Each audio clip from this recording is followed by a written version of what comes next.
you can see the screen. Okay, നമ്മൾ പറഞ്ഞുകൊണ്ടിരുന്ന ഒന്നാമത്തെ മൊഡ്യൂളിലെ 5 പോയിന്റുകളെ കുറിച്ചാണ് നമ്മൾ ഡിസ്കസ് ചെയ്യുന്നത്.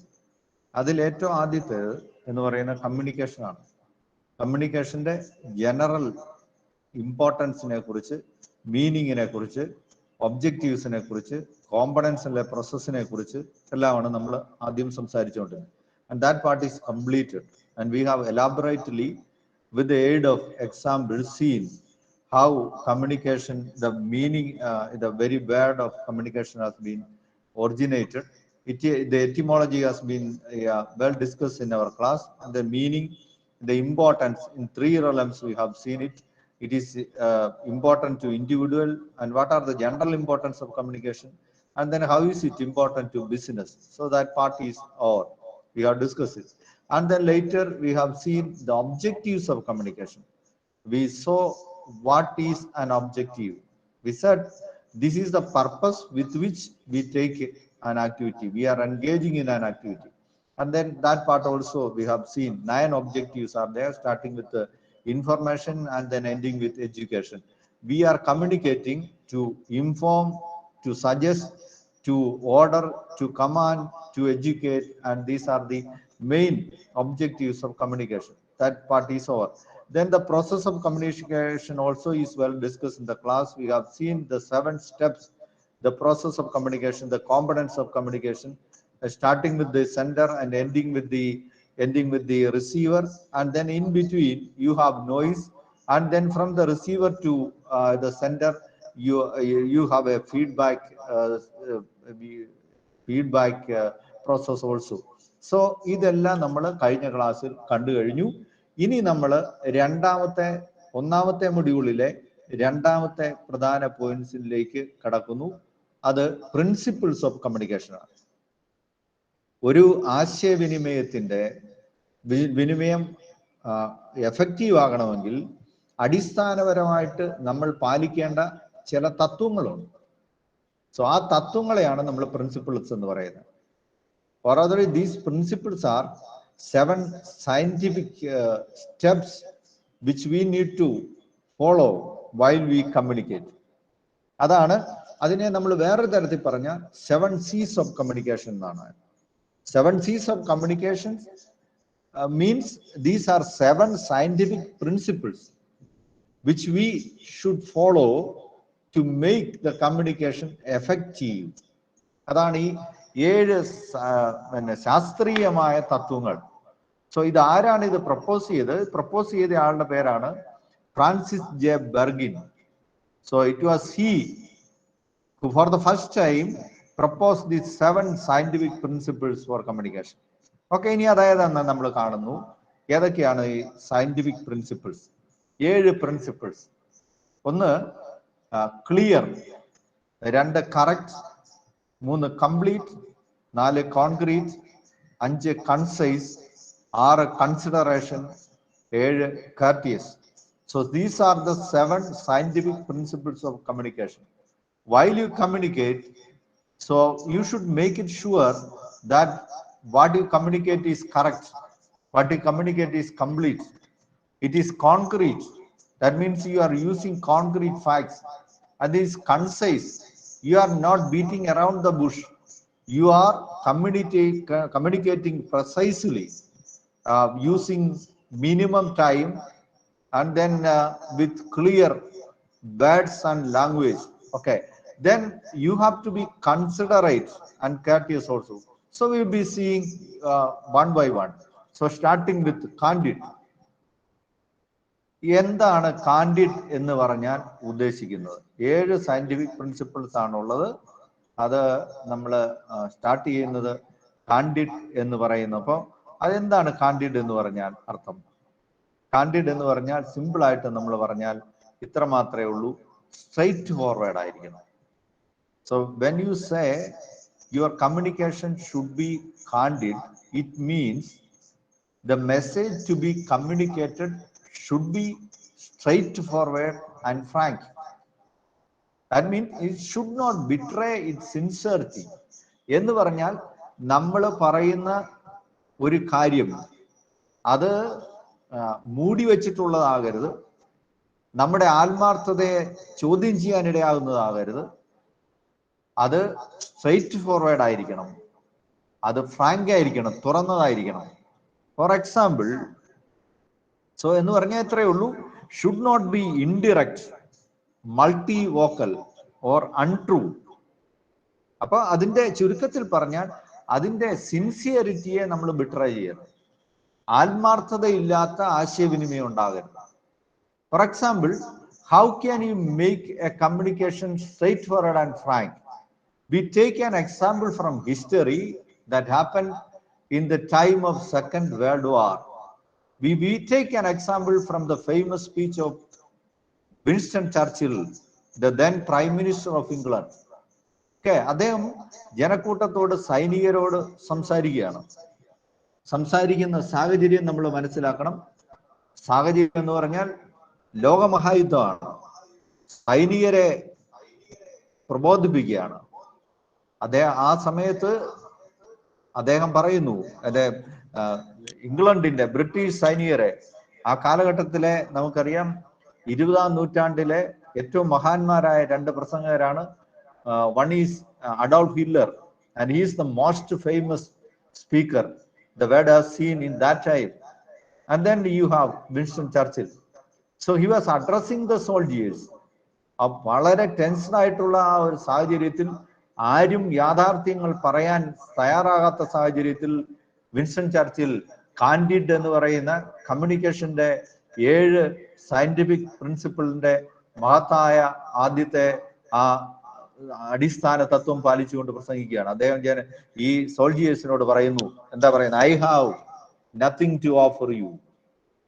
എനിക്ക് നിങ്ങൾക്ക് തരാനൊന്നുമില്ല. But sweat, tears and blood. ചോരയും കണ്ണീരും അധ്വാനവും വിയർപ്പും മാത്രമേ ഉള്ളൂ.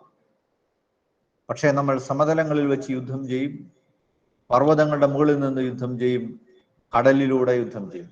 അപ്പോൾ ആ സമയത്ത് ഒരു രാഷ്ട്രത്തലവനും സൈനികരോട് പറയാൻ തയ്യാറാകാത്ത കാര്യം, നിങ്ങൾക്ക് ഇനി വരാൻ പോകുന്നു, എന്റെ കയ്യിലൊന്നുമില്ല, നിങ്ങൾക്ക് ചോരയും കണ്ണീരും അധ്വാനവും വിയർപ്പേ വരുള്ളൂ, യുദ്ധത്തിൽ പോവുകയാണ്, പക്ഷെ നമ്മൾ ധൈര്യപൂർവ്വം മുന്നേറും. അപ്പൊ വളരെ ഓപ്പൺ ആയിട്ട് അദ്ദേഹത്തിന്റെ സിൻസിയറിറ്റി, സ്ട്രൈറ്റ് ഫോർവേഡ്നെസ് ഈ ജനക്കൂട്ടം ഏറ്റെടുത്തു, ഈ സൈനികർ ഏറ്റെടുത്തു. പിന്നീട് നമ്മൾ കാണുന്നത് ചരിത്രമാണ്. ഹിറ്റ്ലറിന്റെ സൈന്യത്തെ പരാജയപ്പെടുത്തി ബ്രിട്ടീഷ് സൈന്യം മുന്നേറുന്നത് നമ്മൾ കാണുന്നു. So this is the first principle. Your communication should not betray its sincerity.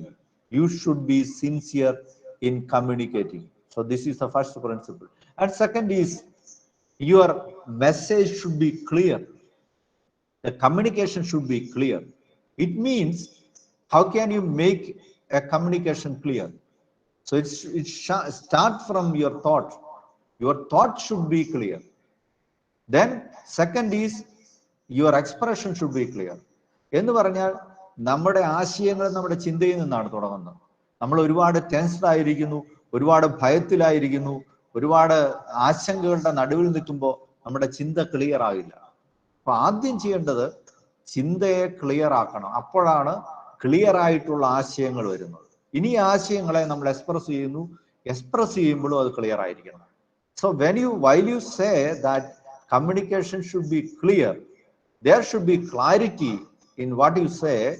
It means your thought should be clear and then expression should be clear. അപ്പോൾ അതിൽ എന്തെല്ലാം കാര്യങ്ങളാണ് അടങ്ങിയിരിക്കുന്നത്? The message should be free from ambiguities and confusion. Confusion ഉണ്ടാക്കരുത്. Means should use precise, concrete and familiar words. ഒന്നാമത്തെ കാര്യം അത് clarity of expression എന്ന് പറയുമ്പോൾ നമ്മൾ ചിന്തിക്കേണ്ടത് പ്രസൈസും കോൺക്രീറ്റും പരിചിതമായ വാക്കുകൾ ഉപയോഗിക്കണം. Then use short sentences. വലിയ സെന്റൻസുകൾ നമ്മൾ ഉപയോഗിക്കാൻ പാടില്ല. ഉദാഹരണത്തിന് പറഞ്ഞാൽ use precise and concrete and familiar words എന്ന് പറഞ്ഞു കഴിഞ്ഞാൽ എന്താണ്? ഉദാഹരണത്തിന് ഫാസിനേഷൻ എന്നൊരു വാക്ക്, അത് പരിചിതമല്ല. This is not familiar word. And therefore അതിന് പകരമായിട്ട് നമ്മൾ എന്താണ്? അട്രാക്ഷൻ, ആ വാക്ക് ഉപയോഗിക്കണം. അപ്പൊ അത് കുറച്ചുകൂടെ ക്ലിയർ ആയി. ആംബിഗ്വിറ്റി ഇല്ല, കൺഫ്യൂഷൻ, കേൾക്കുന്നവർക്ക് കൺഫ്യൂഷൻ ഇല്ലാതെ പോകുന്നു. എല്ലാവർക്കും പരിചിതമായ വാക്ക് ഉപയോഗിക്കുക. അല്ലെങ്കിൽ പ്രൊക്യൂർ, പരിചിതമല്ലാത്ത വാക്കാണ്. അതിന്റെ അർത്ഥം ഗെറ്റ് എന്നാണ്. അപ്പൊ നമ്മൾ ഗെറ്റ് എന്ന് തന്നെ ഉപയോഗിക്കണം. അല്ലെങ്കിൽ deem, I deem it nice occasion എന്ന് പറയും. അപ്പൊ ഡീം എന്നുള്ള അറിയാൻ മേലാത്ത ആൾക്കാർ കാണും. പക്ഷെ അതിന്റെ അർത്ഥം എന്താ? I think. അപ്പൊ തിങ്ക് എന്നുള്ള വാക്ക് ഉപയോഗിക്കണം. അപ്പൊ ക്ലാരിറ്റി ഓഫ് എക്സ്പ്രഷൻ എന്ന് പറഞ്ഞാൽ use familiar, precise and concrete words. ഇനി ഷോർട്ട് സെന്റൻസ് ഉപയോഗിക്കുക. രണ്ടാമത്തെ വലിയ സെന്റൻസുകൾ ഉപയോഗിക്കാതിരിക്കുക എന്നുള്ളതാണ്. ഷോർട്ട് സെന്റൻസ് എന്ന് പറഞ്ഞാൽ എന്താണ്? Suggested length of a sentence should be in between 17 and 20 words. 17നും 20നും ഇടയ്ക്കുള്ള വാക്കുകൾ മാത്രമേ ഒരു സെന്റൻസിൽ മാക്സിമം ആയിട്ട് ഉണ്ടാകാവുള്ളൂ. അതിലപ്പുറത്തേക്ക് പോകരുത്. So insert not more than one idea in a sentence. ഒരു സെന്റൻസിൽ ഒരാശയം ഉണ്ടാകാൻ പാടുള്ളൂ. പല ആശയം വന്നു കഴിഞ്ഞാൽ നമുക്ക് കൺഫ്യൂഷൻ ഉണ്ട്. അപ്പൊ നമ്മുടെ ക്ലാരിറ്റി പോകും. ഉദാഹരണത്തിന് ഞാൻ പറയാണ്, I like Ashwin and Taj Mahal is in Agra. ഒരു കണക്ഷനും ഇല്ല, പിന്നെ ക്ലാരിറ്റി ഇല്ല. എനിക്ക് അശ്വിനെ ഇഷ്ടമാണ്, താജ്മഹൽ ആഗ്രയിലുമാണ്. അപ്പോ ഒരാശയം മാത്രമേ ഒരു സെന്റൻസിൽ ഉണ്ടാകാവുള്ളൂ. പല ആശയങ്ങൾ കുത്തി നിറയ്ക്കാനായിട്ട് പാടില്ല. ഓക്കെ.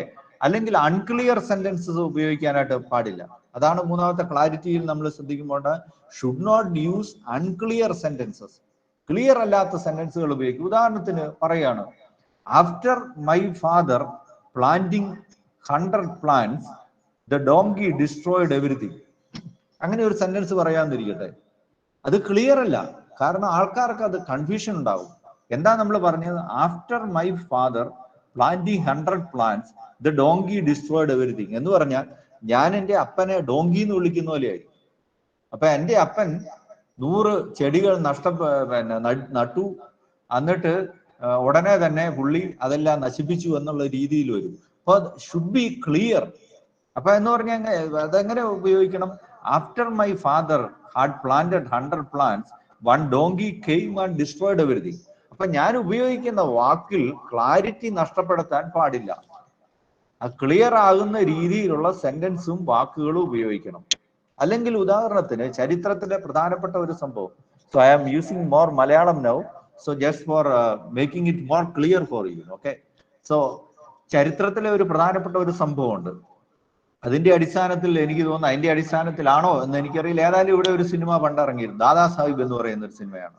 അവിടെ എന്താണ്, ഒരാളെ തൂക്കിക്കൊല്ലാൻ വിധിച്ചതിന് ശേഷം അയാള് മരിക്കാതെ രക്ഷപ്പെട്ടു പോകുന്ന രംഗമാണ് കാണുന്നത്. അത് പണ്ടെങ്ങാണ്ട് സംഭവിച്ചു എന്ന് പറയപ്പെടുന്നു. എങ്ങാണ്ട് ഇംഗ്ലണ്ടിലോ എവിടെയോ സംഭവിച്ചു, ഏതോ ഒരു രാജ്യത്തിൽ യൂറോപ്പിലോ എവിടെയോ സംഭവിച്ചതാണ്. അപ്പൊ അതിൽ പിന്നെയാണ് മരണം വരെ തൂക്കിലിടുക എന്നൊക്കെ പറഞ്ഞുള്ള വിധികൾ വരുന്നത്. അപ്പൊ അവിടെ പറയുന്ന ഇതാണ്, ഒരു സെന്റൻസ് എഴുതിയത് തെറ്റിപ്പോയി. നമുക്കറിയില്ല ഇത് തമ്മിൽ കണക്ഷൻ ഉണ്ടോ എന്നൊന്നും അറിയില്ല, പക്ഷെ ഇങ്ങനെ പറഞ്ഞു കേൾക്കുന്നു. അതിതാണ് spare him not kill him എന്നാണ്. അത് അങ്ങനെയായിരുന്നു സെന്റൻസ്. സ്പെയർ ഹിം എന്ന് പറഞ്ഞാൽ വിട്ടയക്കുക, കൊല്ലരുത്, അതായിരുന്നു. പക്ഷെ ഇത് പണ്ടത്തെ കാലമാണ്, ടൈപ്പ് ചെയ്ത ആള് കോമ ഇട്ടത് ഇപ്പുറത്തായി, spare him not kill him. അപ്പൊ വെറുതെ വിടരുത്, കൊല്ലുക. ഒറ്റ കോമ കൊണ്ട് ഒരാളുടെ ജീവിതം തകരുന്നു. Okay. So it had earlier happened, it was said, it is said like that. We don't know whether it is truth or not. Maybe it's a story or anything, we don't know anything about it, but there is a fact. Okay. അതുകൊണ്ട് clear എന്ന് പറയുമ്പോഴത്തേനും ഉള്ള there is a message. Okay. Clear എന്ന് പറയുമ്പോൾ ഉദ്ദേശിക്കുന്ന കാര്യം ഇതാണ്, clarity of thought and clarity of expression. Clarity of expression എന്ന് പറയുമ്പോൾ use precise, concrete and familiar words, use short sentences, avoid unclear sentences. ഇത്രയും കാര്യമാണ് അതിൻ്റെ അകത്ത് നമ്മൾ ശ്രദ്ധിക്കേണ്ടത്. Now we move on to the third point, that is your presentation, your communication should be complete. What do you mean by it? Complete means, why should you insist on complete message, complete communication? Because incomplete message breeds misunderstanding and misinterpretation. അപ്പോൾ തെറ്റിദ്ധാരണകൾക്കും തെറ്റായ വ്യാഖ്യാനങ്ങൾക്കും incomplete message കാരണമാവും. Therefore you insist that your communication should be complete. So it leads to, അപ്പം എന്താണ്, incomplete message വന്നാൽ സംഭവിക്കുന്നത്, it leads to future queries which result in wastage of time and resource. അപ്പൊ നമ്മുടെ സമയം നഷ്ടപ്പെടുത്തുന്നതിലേക്ക് ഇത് ഇൻകംപ്ലീറ്റ് ആയിട്ടുള്ള മെസ്സേജ് കാരണമാകും. അതുകൊണ്ട് എന്ത് ചെയ്യണം? Provide all necessary information. ഒന്നാമത്തെ നമ്മൾ ശ്രദ്ധിക്കേണ്ടത്, ഒരു മെസ്സേജ് നമ്മൾ കൊടുക്കുമ്പോൾ, കമ്മ്യൂണിക്കേറ്റ് ചെയ്യുമ്പോൾ ആവശ്യമായിട്ടുള്ള സർവ്വ വിവരങ്ങളും അതിൽ ഉൾപ്പെടുത്തണം. ദെൻ അതിൻ്റെ അകത്ത് അത് ടെസ്റ്റ് ചെയ്യാനുള്ള ഒരു ഇതാണ് ആൻസർ ഓൾ ദ 5 Ws. ഏതാണ് ഈ 5 Ws എന്ന് പറഞ്ഞാൽ? ഹൂ, വെൻ, വേർ, വെൻ, ഇതെല്ലാമാണ്. അപ്പൊ ഡബ്ല്യൂയിൽ തുടങ്ങുന്ന, അല്ലെ who, what, when, where, why, ഇതാണ് 5 Ws എന്ന് പറയുന്നത്. സോ ഇതിനുള്ള ഉത്തരം നിങ്ങളുടെ കമ്മ്യൂണിക്കേഷനിൽ ഉണ്ടാകണം. Then give some extra information too. അപ്പൊ 3 കാര്യങ്ങൾ ഇവിടെ ശ്രദ്ധിക്കണം. When you say the communication should be complete, this is the third scientific principle of communication. And then you should provide all necessary information. So your message should answer the 5 Ws, and there some extra information also should be there. If it is formed in that way, then you can say that your communication is complete. Okay. അപ്പൊ നമ്മളൊരു notice prepare ചെയ്യാണ്, ഒരു മീറ്റിങ്ങിന്റെ, ഒരു communication ആണല്ലോ, ഒരു ആശയവിനിമയമാണ്. അപ്പോൾ ആ നോട്ടീസിൽ കാണണം എവിടെ വെച്ചാണ് ഈ മീറ്റിംഗ്, എപ്പോഴാണ് മീറ്റിംഗ്, എന്താണ് ഈ മീറ്റിംഗ്, പിന്നെ എന്തുകൊണ്ട് ഈ മീറ്റിംഗ്, ആരൊക്കെ ഇതിൽ പങ്കെടുക്കുന്നു, ഇതെല്ലാം അതിൻ്റെ അകത്ത് വേണം.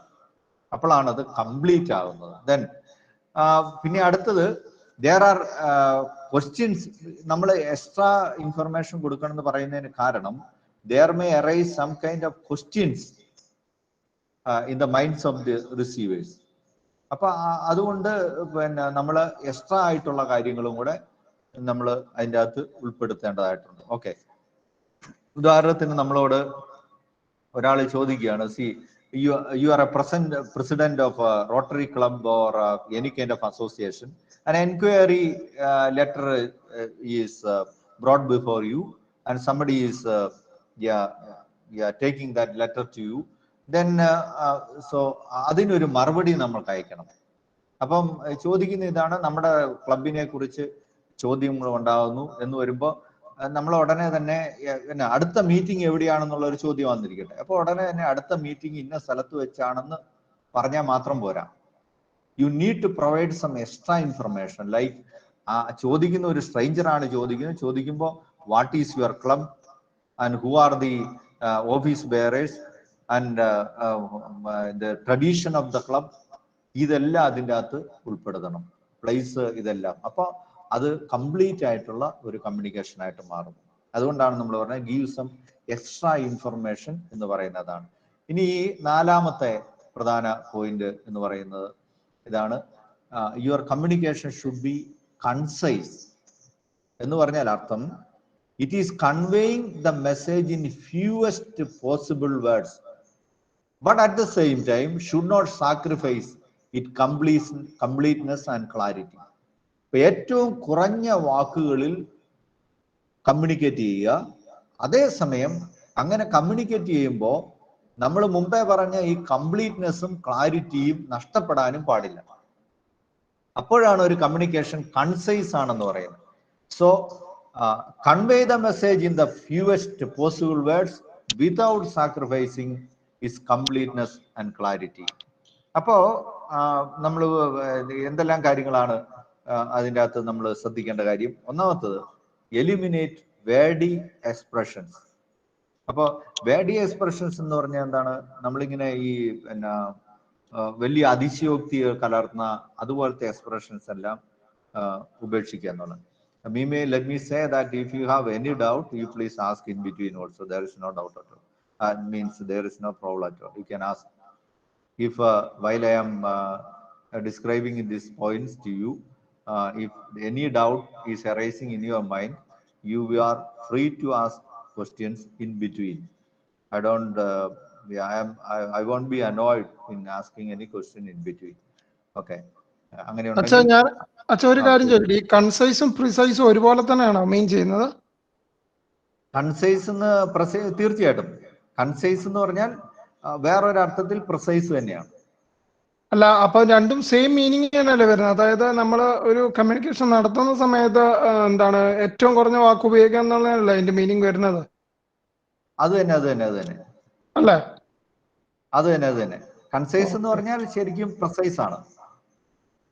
അതിന് ഏറ്റവും കുറഞ്ഞ വാക്കുകളിൽ ഉപയോഗിക്കുക എന്നുള്ളതാണ്. ഓക്കെ, ക്ലിയർ ആയി എന്ന് വിചാരിക്കുന്നു. ഹലോ, ഓക്കെ, ക്ലിയർ ആയോ? ക്ലിയർ ആയോ? അതല്ല, നേരത്തെ പറഞ്ഞപ്പോൾ അച്ഛൻ അങ്ങനെ തന്നെയാണല്ലോ പറഞ്ഞത്. നമ്മൾ ഫസ്റ്റ് മറ്റേ ക്ലിയറിന്റെ കാര്യത്തിൽ പറഞ്ഞു കഴിഞ്ഞപ്പോൾ അതിനകത്ത് സെയിം വേർഡ് ഉപയോഗിക്കുന്നുണ്ടല്ലോ, ഈ പ്രിസൈസ് എന്നുള്ള വേർഡ്. ഓക്കെ ഓക്കെ, ക്ലിയർ എന്ന് പറഞ്ഞപ്പോ അതിൻ്റെ അകത്ത് നമ്മൾ ശരി എക്സ്പ്രഷനിൽ നമ്മൾ ശ്രദ്ധിക്കേണ്ട ഒരു കാര്യമാണ് നമ്മൾ പറഞ്ഞത്. അതിൻ്റെ അകത്ത് പല ഫാക്ടേഴ്സ്, എന്താ ക്ലാരിറ്റി ഓഫ് എക്സ്പ്രഷനിൽ നമ്മൾ ശ്രദ്ധിക്കേണ്ട പല കാര്യങ്ങളെ കുറിച്ച് നമ്മൾ ഡിസ്കസ് ചെയ്യുമ്പോൾ അതിൻ്റെ അകത്ത് പ്രിസൈസ് ആയിട്ട് ഉപയോഗിക്കുക എന്നുള്ളത്. പക്ഷേ അതതിന്റെ സബ് പോയിന്റ് ആയിട്ട് വരുന്നു. പക്ഷേ ഇത് 7 സയന്റിഫിക് പ്രിൻസിപ്പിൾസ് വരുമ്പോൾ, 7 C's വരുമ്പോൾ ഈ കൺസൈസ് ഒരു പ്രത്യേക പോയിന്റ് ആയിട്ട് നമ്മൾ എടുത്ത് കാണുന്നു എന്നുള്ളത് മാത്രമേ ഉള്ളൂ. Okay okay father. ഓക്കെ, ഇവിടെ പിന്നെ ഒരു കാര്യം നമ്മൾ ഇൻസിസ്റ്റ് ചെയ്യുന്ന കാര്യം ഇതാണ്. പ്രിസൈസ് എന്ന് പറയുമ്പോൾ മറ്റേത് ആ ക്ലാരിറ്റിയെ കുറിച്ച് വിശദീകരിക്കാൻ വേണ്ടി ആ വാക്ക് നമ്മൾ അവിടെ ഉപയോഗിച്ചെന്നേ ഉള്ളൂ. പക്ഷെ ഇവിടെ ഇത് പ്രത്യേക പോയിന്റ്സ് ആയിട്ട് നമ്മൾ ഡിസ്കസ് ചെയ്യുമ്പോൾ രണ്ടാമത്തെ ഭാഗം പ്രധാനപ്പെട്ടതാണ്. So you have to be precise, but at the same time you have to convey the message in fewest possible words, but at the same time should not sacrifice the completeness and clarity. അത് രണ്ടും sacrifice ചെയ്യുകയും ചെയ്യരുത്. കുറഞ്ഞ വാക്കുകളിൽ എനിക്ക് പറയണമെന്ന് വിചാരിച്ചുകൊണ്ട് ഈ കംപ്ലീറ്റ്നെസ് ഇല്ലെങ്കിൽ, അല്ലെങ്കിൽ നമ്മൾ മുമ്പേ പറഞ്ഞ അത്യാവശ്യ ഇൻഫർമേഷൻസ് ഒന്നും അതിൽ ഇല്ലെങ്കിൽ അത് കൺസൈസ് ആയിരിക്കില്ല. Okay, you understand? കൺസൈസ് എന്ന് പറയുമ്പോൾ ചുമ്മാ പ്രിസൈസ് എന്ന് പറയുന്നത് തന്നെയല്ല. കാരണം ഇതിൻ്റെ അകത്ത് രണ്ടാമത്തെ കാര്യമുണ്ട്. അതായത് അതിന്റെ കംപ്ലീറ്റ്നെസ്സും ക്ലാരിറ്റിയും നമ്മൾ ഉപേക്ഷിക്കാനും പാടില്ല എന്ന് പറയുമ്പോൾ, അങ്ങനെ പറയുമ്പോഴാണ് കൺസൈസ് എന്ന് പറയുന്ന ഒരു സയന്റിഫിക് പ്രിൻസിപ്പിൾ ആയിട്ട് മാറുന്നത്. ഓക്കെ ഓക്കെ, കൺസൈസ് എന്ന് പറയുമ്പോൾ അത് രണ്ടാമത്തെ ഭാഗം പ്രധാനപ്പെട്ടതാണ്. ആവശ്യത്തിനുള്ള വാക്കുകൾ അവിടെ വേണം താനും, അപ്പോൾ മാത്രമേ കൺസൈസ് ആവുന്നുള്ളൂ. ഓക്കെ, ടു അച്ചീവ് കൺസൈസ്നെസ് എന്തെല്ലാം കാര്യങ്ങളാണ് നമ്മൾ ചെയ്യേണ്ടത്? ഒന്ന്, എലിമിനേറ്റ് വേർഡി എക്സ്പ്രഷൻ എന്ന് പറഞ്ഞാൽ അനാവശ്യ വാക്കുകൾ ഉപയോഗിക്കുക എന്നുള്ളതാണ്. അനാവശ്യ വാക്കുകൾ നമ്മൾ ഉപേക്ഷിക്കുക എന്നുള്ളതാണ്. ഉദാഹരണത്തിന് വേർഡി എക്സ്പ്രഷൻസ് നമ്മളിങ്ങനെ പറയാം, due to the fact that എന്ന് പറയുമ്പോൾ അതൊരു കൂടുതൽ വാക്കാണ്. ബിക്കോസ് എന്ന് മാത്രം പറഞ്ഞാൽ മതി. Due to the fact that എന്ന് പറഞ്ഞാൽ കുറെ വാക്കുകൾ നമ്മൾ അവിടെ ഉപയോഗിച്ച് കഴിഞ്ഞു. അപ്പൊ അത് കൺസൈസ് ആകുന്നില്ല. ബിക്കോസ് എന്ന് ഉപയോഗിച്ച് കഴിയുമ്പോൾ അത് കുറച്ചുകൂടെ എന്താണ്, അതിന്റെ അർത്ഥമുണ്ട്, അത് കംപ്ലീറ്റ് ആണ്, ക്ലിയർ ആണ്. ഓക്കെ, ദെൻ അല്ലെങ്കിൽ നമ്മളിങ്ങനെ പറയാം, allow me to say how helpful your response was എന്നൊക്കെ പറയുന്നത് ഒരു വേർഡി എക്സ്പ്രഷൻ ആണ്. ഓക്കെ, അതൊരു വലിയൊരു നമ്മളിങ്ങനെ ഒരു വെറുതെ ആളുകളെ പൊക്കി ഇങ്ങനെ ഒരു അനാവശ്യമായിട്ടുള്ള എന്താ പൊളൈറ്റ്നെസ്സും എല്ലാം കൂടെ കൊണ്ടുവന്ന് പറയാണ്. ചില മീറ്റിങ്ങുകളിൽ അങ്ങനെ പറയുന്നുണ്ട്, allow me to say how helpful your response was. ഒന്നുമില്ല, your last response was helpful എന്ന് പറഞ്ഞാൽ മതി. അപ്പൊ അതുകൊണ്ടാണ് ഈ കൺസൈസ് എന്ന് പറയുമ്പോൾ നമ്മൾ ശ്രദ്ധിക്കേണ്ടത് വേർഡി എക്സ്പ്രഷൻസ് ഒഴിവാക്കുക. ഇനി രണ്ടാമത്തെ, ഇൻക്ലൂഡ് ഓൺലി റെലവെന്റ് മെറ്റീരിയൽ എന്ന് പറയുമ്പോൾ നമ്മൾ മുമ്പേ പറഞ്ഞതിന് ഓപ്പോസിറ്റ് ആകുന്നില്ല. You have to give some extra information എന്ന് പറയുന്നത് ഈ ആശയവിനിമയം കൂടുതൽ സ്മൂത്ത് ആക്കാൻ വേണ്ടിയാണ് നമ്മൾ അത് ഉപയോഗിക്കുന്നത്. അതേസമയം ഇറലവന്റ് ആയിട്ടുള്ള കാര്യങ്ങൾ അതിൻ്റെ അകത്ത് ഉൾപ്പെടുത്താനും പാടില്ല. സോ അതുകൊണ്ട് റെലവെന്റ് ആയിട്ടുള്ളത് ഉൾപ്പെടുത്തുക എന്നുള്ളത്. ഉദാഹരണത്തിന് നമ്മളിപ്പം പറയാണ്, as we have received 2 excellence awards this year, we are happy to welcome you to our college എന്നൊക്കെ പറയേണ്ട കാര്യമില്ല. ഇപ്പൊ ഒരു സ്വാഗത പ്രസംഗം അല്ലെങ്കിൽ ഒരാളെ വെൽക്കം ചെയ്യുമ്പോൾ ഒന്നുമില്ല, we extend to you warm welcome to our college എന്ന് പറഞ്ഞാൽ മതി. അപ്പൊ അത് അൺനെസസറി ആയിട്ടുള്ള ഒരു മെറ്റീരിയൽ അല്ലെങ്കിൽ ഒരു ഇൻഫർമേഷൻ അതിൻ്റെ അകത്ത് ഉൾപ്പെടുത്തുകയാണ്, നമ്മൾ അനാവശ്യമായിട്ട് ഉൾപ്പെടുത്തുകയാണ്. അപ്പൊ അതൊക്കെയാണ് നമ്മൾ ശ്രദ്ധിക്കേണ്ടതെന്ന് പറയും. ആ സാഹചര്യത്തിന് വേണ്ടാത്തതായിട്ടുള്ള മെറ്റീരിയൽ നമ്മൾ ഉപയോഗിക്കാതിരിക്കുക എന്നുള്ളത്. ദെൻ അവോയ്ഡ് അൺനെസസറി റെപ്പറ്റീഷൻസ് ഒരുപാട്. ഉദാഹരണത്തിന്, instead of saying multinational companies and foreign direct investment, അതൊക്കെ ഒരു പല പ്രാവശ്യം നമ്മൾ ഉപയോഗിക്കുമ്പോൾ നമുക്കിത് MNCs, FDI എന്നൊക്കെ പറഞ്ഞാൽ മതി. അപ്പൊ അൺനെസസറി റെപ്പറ്റീഷൻ നമ്മൾ ഉപേക്ഷിക്കുക എന്നുള്ളതാണ്. അപ്പൊ ഇത്രയും കാര്യങ്ങളാണ് നമ്മൾ എന്താണ് കൺസൈസ് എന്ന് പറയുമ്പോൾ പ്രധാനപ്പെട്ട കാര്യം. ഇവിടെ ഏറ്റവും പ്രധാനപ്പെട്ട പോയിന്റ് ഇതാണ്, you have to express your message in fewest possible words, but at the same time, അവിടെയാണ് emphasis, should not sacrifice its completeness and clarity. അപ്പോഴാണ് ഈ കാര്യം ഒരു സയന്റിഫിക് പ്രിൻസിപ്പിൾ ആണ് എന്ന് നമ്മൾ പറയുന്നത്. ഇത് കൺസൈസ് എന്ന് പറയുന്നത് കമ്മ്യൂണിക്കേഷനിലെ സയന്റിഫിക് പ്രിൻസിപ്പിൾ ആയിട്ട് മാറുന്നത് അപ്പോൾ മാത്രമാണ്. Okay, now we move on to, എന്തെങ്കിലും സംശയം ഉണ്ടെങ്കിൽ ചോദിക്കാം, എന്തെങ്കിലും ക്ലാരിറ്റി കുറവുണ്ടെങ്കിൽ നിങ്ങൾക്ക് ചോദിക്കാവുന്നതാണ്. ഓക്കെ, ഇല്ലെങ്കിൽ ഫിഫ്ത്ത് പോയിന്റിലേക്ക് നമ്മൾ പോകുന്നു. This is the fifth scientific principle is concreteness. What do you mean by concrete? Means communicated message should not be vague. Correct അല്ല, കോൺക്രീറ്റ് ആയിരിക്കണം എന്ന് പറഞ്ഞാൽ ഇതേ ഉള്ളൂ. ഉദാഹരണത്തിന് പറയാണ്, നമ്മളൊരു മെസ്സേജ് ഒരു കമ്പനിയിൽ നിന്ന് പറയും, the price of the mobile is very high എന്ന് പറഞ്ഞാൽ അത് കോൺക്രീറ്റ് അല്ല. എന്താണ് കാരണം? അതിൻ്റെ അകത്ത് ആവശ്യമായിരിക്കും, വെരി ഹൈ എന്ന് പറയുമ്പോൾ എത്ര രൂപയാണെന്നുള്ളത് വേണം, അപ്പോഴേ അത് കോൺക്രീറ്റ് ആവുള്ളൂ.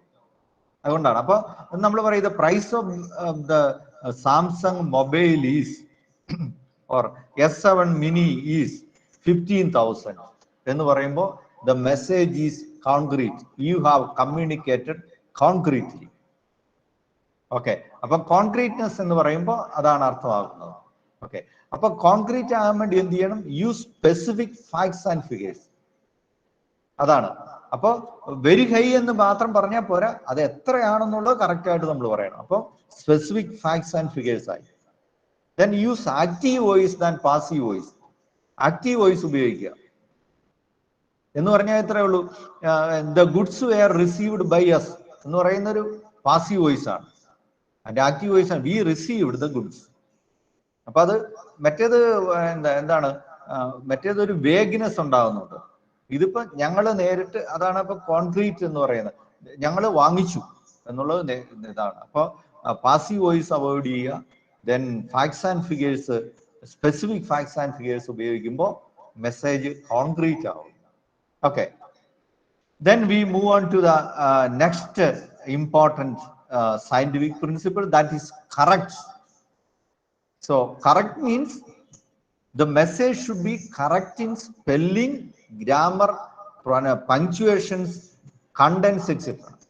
അതാണ് കറക്റ്റ് എന്ന് പറയുന്ന സയന്റിഫിക് പ്രിൻസിപ്പിൾ കൊണ്ട് ഉദ്ദേശിക്കുന്നത്. It should be, your message should be correct in spelling, grammar, punctuations, contents, etc. So earlier example, you please bring the earlier example into your mind that I have told you in the first scientific principle itself, like the importance of a comma. So spare him, not kill him.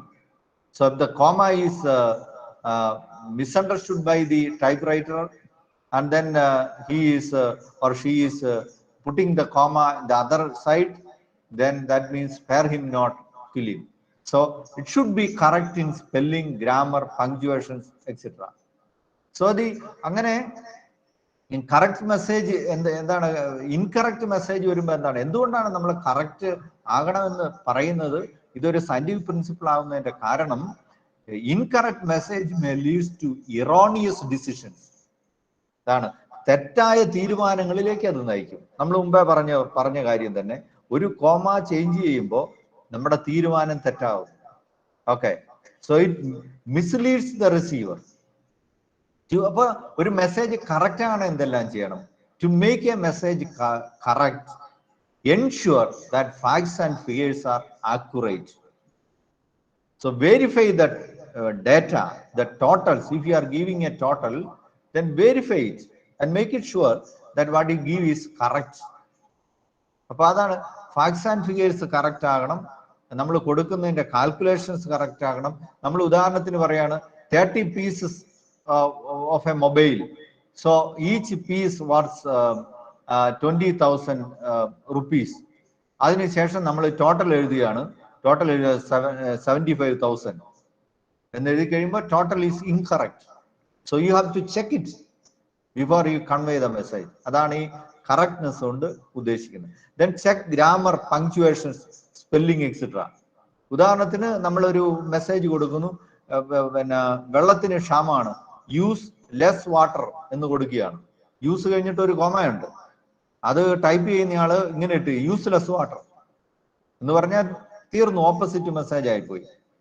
അല്ലെങ്കിൽ എവിടെയെങ്കിലും എഴുതി വെക്കുകയാണ്, നമ്മളൊരു print ചെയ്തിട്ട് എഴുതി വെക്കുകയാണ്, use less water എന്ന് എഴുതി വെക്കുന്നിടത്ത് ഇത് ഈ ബോർഡ് കൊണ്ടുവന്ന ആള് കൊണ്ടുവന്നിരിക്കുന്നത് യൂസ്ലെസ് വാട്ടർ, പിന്നെ ആൾക്കാർ അങ്ങോട്ട് ചെല്ലില്ല. അപ്പൊ അതുകൊണ്ട് ഇത് കറക്റ്റ് ആണ് എന്നുള്ളത്, മെസ്സേജ് കറക്റ്റ് ആണെന്നുള്ളത് ശ്രദ്ധിക്കുക. ദെൻ യൂസ് റൈറ്റ് ലാംഗ്വേജ് എന്ന് പറഞ്ഞാൽ ഫോർമൽ ലെറ്റർ ആണെങ്കിൽ ഫോർമൽ ലെറ്റർ ഉപയോഗിക്കുക, ഇൻഫോർമൽ ലെറ്റർ ആണെങ്കിൽ ഇൻഫോർമൽ. ഫ്രണ്ടിനോട് സംസാരിക്കുന്ന ഭാഷയിൽ എന്താണ് നമ്മൾ ഹൈ എക്സിക്യൂട്ടീവ്സിനോട് സംസാരിക്കാതിരിക്കുക എന്ന് പറഞ്ഞാൽ, ഉദാഹരണത്തിന് ഒരു മിനിസ്റ്ററുടെ അടുത്ത് നമ്മൾ ചെല്ലുന്നു, ഓക്കെ, നമ്മൾ ആ മിനിസ്റ്ററുമായിട്ട് ഫ്രണ്ട്ഷിപ്പ് ആണെങ്കിൽ നമുക്ക് ആ തരത്തിൽ ഫ്രണ്ട്ലി ലാംഗ്വേജ് ഉപയോഗിക്കാം. അല്ലെങ്കിൽ അപരിചിതനായിട്ടുള്ള ഒരാളോട് നമ്മൾ ഫോർമൽ ലാംഗ്വേജ് ഉപയോഗിക്കുക. നമുക്ക് പരിചിതനായിട്ടുള്ള ആളോട്, നമ്മുടെ ഫ്രണ്ട്സ് ആയിട്ടുള്ള ആൾക്കാരോട്, അവരെത്ര ഉയർന്ന പൊസിഷൻ ആണെങ്കിലും നമുക്ക് ഫ്രണ്ട്സിന്റെ ലാംഗ്വേജ് ഉപയോഗിക്കാം. അപ്പോൾ സാഹചര്യത്തിനനുസരിച്ച് അതാണ് കറക്റ്റ്നെസ് എന്ന് പറയുമ്പോൾ അർത്ഥമാക്കുന്ന കാര്യം. Then the last scientific principle is courteous. Courteous എന്ന് പറഞ്ഞാൽ this is something related to court, means polite, respectful, considerate in manner. അതാണ് മറ്റൊരു നമ്മളൊരു മെസ്സേജ് നൽകുന്ന സമയത്ത് should be courteous means you should have a you attitude, means you have to respect the other person at the other end. You have to respect the receivers. So it's being aware of the perspective and feelings of the others. മറ്റുള്ളവരെ കുറിച്ച് നമുക്ക് പരിഗണന ഉണ്ടാവുക എന്നുള്ളതാണ്. നമ്മുടെ അപ്പുറത്തിരിക്കുന്ന ആൾക്കാരെ കുറിച്ച് നമ്മൾ ചിന്തിക്കുക, അവരെ ഹർട്ട് ചെയ്തുകൊണ്ട് നമ്മളൊരു മെസ്സേജ് നൽകാതിരിക്കുക. അതാണ് ഈ കർട്ടിയസ് എന്ന് പറയുമ്പോഴത്തേനും നമ്മൾ പ്രധാനമായിട്ടുള്ള കാര്യം. So it stems from a courteous ആയിട്ടൊരു മെസ്സേജ് വരണമെങ്കിൽ stems from a sincere you ആറ്റിറ്റ്യൂഡാണ്. മറ്റൊരാളെ ബഹുമാനിച്ചുകൊണ്ടുള്ള ഒരു ആശയവിനിമയമാണ് നമ്മൾ നടത്തേണ്ടത്. സോ ഈ പൊളൈറ്റ്നെസ് ഇതെല്ലാം നമുക്കുണ്ടാകണം. ഷുഡ് ബി എന്താണ്, അല്ലെങ്കിൽ വേറെ തരത്തിൽ പറഞ്ഞാൽ while you communicate you should be devoid of irritations, should be calm, use tactful and thoughtful words. ഇപ്പൊ ചിന്തിച്ച് നല്ല വാക്കുകൾ ഉപയോഗിക്കുക. Then use expressions which show respect, ബഹുമാനം കാണിക്കുന്ന എക്സ്പ്രഷൻസ് ഉപയോഗിക്കുക. ഇതെല്ലാമാണ്. അല്ലെങ്കിൽ ഇപ്പൊ ഉദാഹരണത്തിന് ഒരാൾ പറയാണ്, ഒരാളുടെ ഒരു സംസാരത്തിലാണ് പറയാണ്, ഒരു എക്സിക്യൂട്ടീവ് പറയുന്നു, ഒരു ലെറ്റർ വരുന്നു, വായിച്ചതിന് ശേഷം ഉടനെ റെസ്പോണ്ട് ചെയ്യുന്നു, stupid letter, I can't understand anything എന്ന് പറഞ്ഞാൽ this is not courteous. The language is not courteous. You are communicating എന്താണ്, പൊളൈറ്റ് അല്ല, മറ്റാളെ കുറിച്ച് റെസ്പെക്ട് ഇല്ലാതെ. പക്ഷെ അതേ സമയത്ത് നമുക്ക് ആശയം പറയണം. ഈ ലെറ്ററിന്റെ അകത്ത് കാര്യങ്ങളില്ല എന്ന് നമ്മൾ പറയണത് എന്താണ്? നമ്മൾ പൊളൈറ്റ് ലാംഗ്വേജ് ഉപയോഗിക്കണം, ടാക്ട്ഫുൾ ആയിട്ടുള്ള ലാംഗ്വേജ് ആയിരിക്കണം. നമ്മൾ പറയുന്നത് sorry, the letter is confusing, അത് മതി. അപ്പോൾ നമ്മൾ കർട്ടിയസ് ആയി മാറി. മറ്റേത് നേരെ ഓപ്പോസിറ്റാണ്, stupid letter, I can't understand anything. അതല്ല, sorry, the letter is much confusing, അതാണ് കർട്ടിയസ് ആയിട്ടുള്ളത്. അല്ലെങ്കിൽ നമ്മൾ നമ്മുടെ കൂട്ടുകാരന്റെ മകനോട്, ഒരു കൊച്ചു പയ്യനോട് എന്തെങ്കിലും ഒരു ഇത് പറയണം, അത് ഇച്ചിരി കുസൃതിയാണ്. നമ്മളപ്പം പറയുന്ന ഇതാണ്, ഇങ്ങനെ പറയുന്നത് എന്താണ്, convey my regards your little boy that pretty cow boy എന്നൊക്കെ നമ്മൾ പറഞ്ഞു കഴിഞ്ഞാൽ ആ പയ്യൻ നമ്മളെ തിരിച്ചാക്രമിക്കും. അപ്പൊ അതല്ല, നമ്മൾ my warm regards to your son also, polite ആയി, കർട്ടിയസ് ആയി. So these are the main principles, or 7 scientific principles, or 7 C's should be followed in your communication to make your communication effective. Okay, ഇനി എന്തെങ്കിലും സംശയം ഉണ്ടെങ്കിൽ നിങ്ങൾക്ക് ചോദിക്കാം. 7 scientific principles ആണ് നമ്മൾ കമ്മ്യൂണിക്കേഷനിൽ പാലിക്കേണ്ടതിനെ കുറിച്ച്. അത്യാവശ്യം ഉദാഹരണവും ഞാൻ ഉൾപ്പെടുത്തി എന്ന് ഞാൻ വിചാരിക്കുന്നു. ഇനി ആർക്കെങ്കിലും സംശയം ഉണ്ടെങ്കിൽ ചോദിക്കാവുന്നതാണ്. എന്തെങ്കിലും ക്ലാരിഫിക്കേഷൻസ് വേണമെങ്കിൽ എൻ്റെ അറിവിൽ നിന്നുകൊണ്ട് എനിക്ക് ചെയ്യാൻ പറ്റുന്ന കാര്യങ്ങൾ ഇപ്പം പറയാവുന്നതാണ്. Anybody has any doubts? This is nice that you ask some questions also, like since you are PG students, no, and you are studying MHR, Human Resource Management. അതുകൊണ്ട് ചില അജോ മാത്രമാണ് എപ്പോഴും സംശയങ്ങൾ ചോദിക്കുന്നത്. മറ്റേ നമ്മൾ ഡിഗ്രി ക്ലാസ്സുകളിൽ ഇരിക്കുന്ന പോലെ ഇരിക്കാതെ എന്തെങ്കിലും ഇന്ററാക്റ്റീവ് ആയിട്ട് ഇരിക്കുന്നത് നല്ലതാണ്. Any doubts? No response. എനിക്ക് ഒരു പ്രശ്നം, എൻ്റെ ഈ എന്താണ് ലാപ്പില് ഈ ക്യാമറ ഇതിനെന്തോ ഇത് പറ്റിയിട്ടുണ്ട്. അതുകൊണ്ടാണ് ഞാൻ, അല്ലെങ്കിൽ നേരത്തെ ഞാൻ ഇതിൽ നേരെ വിസിബിൾ ആയിട്ട് തന്നെ സംസാരിച്ചുകൊണ്ടിരുന്നതാണ്. ഇപ്പോ